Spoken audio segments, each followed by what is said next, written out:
এর ক্ষেত্রে যে আমাদের দেশে যে নিয়মটা চালু রয়েছে, 3টা ভাগে ভাগ করা হয় গোস্তটাকে। ভাগ করার পরে 2 ভাগ বাড়িতে নিয়ে যায় আত্মীয় স্বজন সহ নিজে খাওয়ার জন্য, 1 ভাগটা রেখে যায়।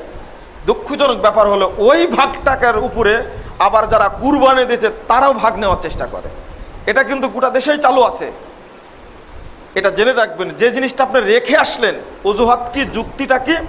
যুক্তিটা হলো এই, যেহেতু আমি গরু কুরবানি দিয়েছি, খাসি কুরবানি দিইনি, সুতরাং খাসি গোস্ত আমি পাবো।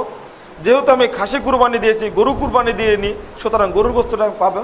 আপনি একটু মাথায় নেন, আসলে কি গোস্ত খাওয়ার জন্য কুরবানিটা করেছেন, না নেকি পাওয়ার জন্য কুরবানিটা করেছেন? আপনি আল্লাহ বলছেন সূরা হজ 37 নম্বর আয়াত, যে আয়াতটা আমি পড়েছি, আল্লাহ বলছেন লা ইয়ানালাল্লাহু লুহুমুহা ওয়ালা দিমাউহা ওয়ালাকিন ইয়ানালুহুত তাকওয়া মিনকুম।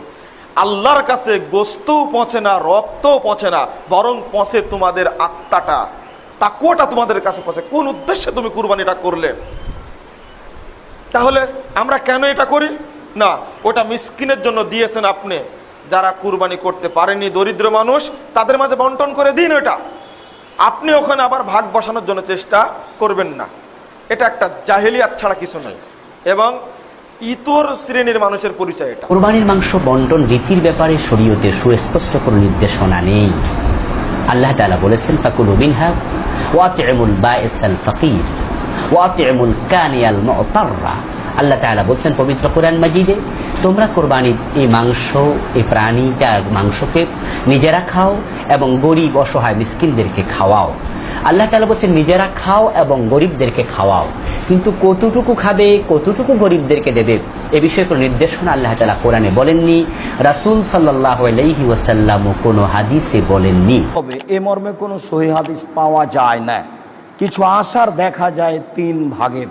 3 ভাগ করতে হবে এমন বিধান নয়, 3 ভাগ করলে গুনাহ হবে এ কথাও নয়। সমস্যা নেই, এর জন্য চিন্তিত হওয়ার কোনো কারণ নেই, কারণ পুঙ্খানুপুঙ্খরূপে 3 ভাগে ভাগ করাটা কোনো আবশ্যক বিষয় নয়। আপনি অনুমান করে 3 ভাগে ভাগ করতে পারেন, অথবা 2 ভাগেও ভাগ করতে পারেন, অথবা ভাগ নাও করতে পারেন, কিছু দিলেন আর বেশিরভাগ রেখে দিলেন, বা বেশিরভাগ দিয়ে দিলেন সামান্য কিছু রেখে দিলেন, সেই স্বাধীনতাও আপনার রয়েছে। যার কারণে কয় ভাগে ভাগ করব সেটা পুঙ্খানুপুঙ্খরূপে হলো কি না, সে বিষয়গুলো নিয়ে আমাদের দুশ্চিন্তা করবার কোনো কারণ নেই। করে ভাগ না করলে কোরবানি নষ্ট হয়ে যাবে, ঠিক না? হ্যাঁ, কি হবে? কোরআন সুন্নাহর আলোকে বোঝা যায় যে এই কোরবানিতে 3 শ্রেণীর মানুষের অধিকার রয়েছে। যে কোরবানি দেবে তার প্রতিবেশীদের এবং ফকির মিসকিনদের 3 শ্রেণীর অধিকার রয়েছে। কিন্তু যেই শ্রেণীর প্রয়োজন বেশি, সেই শ্রেণী যদি বেশি খায় তাতে অসুবিধা নেই। কোরবানি এত খারাপ মানুষ জীবনে দেখি নাই, সব খাইয়ে ফেললো। হায় হায় হায় রে, নিজের ভাগে খালি বাড়ায় রাখতেছে। তার মানে আপনি বুঝছেন 3 ভাগ করা দিন, আল্লাহ এবং তার রাসূল শরীয়তে যেটা দেন নাই ওটাকে দিন মনে করলে ওটা বেদাত হয়ে যাবে। এই জন্য 3 ভাগ করা জরুরি নয়, কেউ যদি জরুরি মনে করে ত্যাগ করা তার জন্য জরুরি। প্রিয় ভাইয়েরা, সবটুকু খেতে পারেন, সবটুকু দান করতে পারেন, অর্ধেক অর্ধেক করতে পারেন, 4 ভাগ 10 ভাগ যা মন চায় তাই করতে পারেন। ভাগ সমান হতে হবে এর কোনো চুক্তি গ্যারান্টি নাই।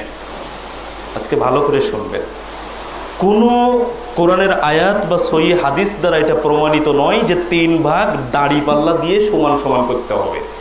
নবী সাল্লাল্লাহু আলাইহি ওয়াসাল্লাম সাহাবায়ে-কেরামদের সুন্নত না যে 3 ভাগ সব করতে হবে।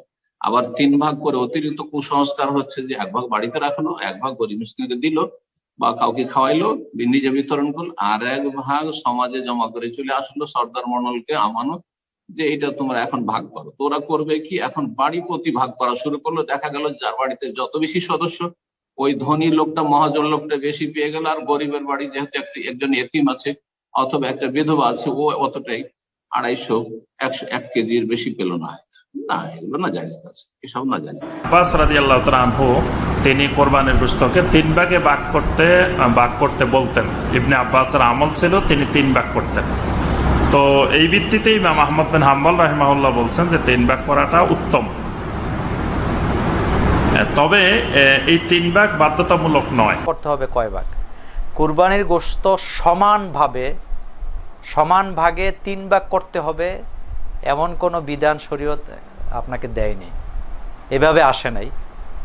তবে শরীয়ত যেটা বলেছে সেটি হলো আপনি নিজে খাবেন, পাড়া প্রতিবেশীকে খাওয়াবেন, এবং আপনার আশেপাশে যারা চাইতে আসে গরিব তাদেরকে আপনি খাওয়াবেন।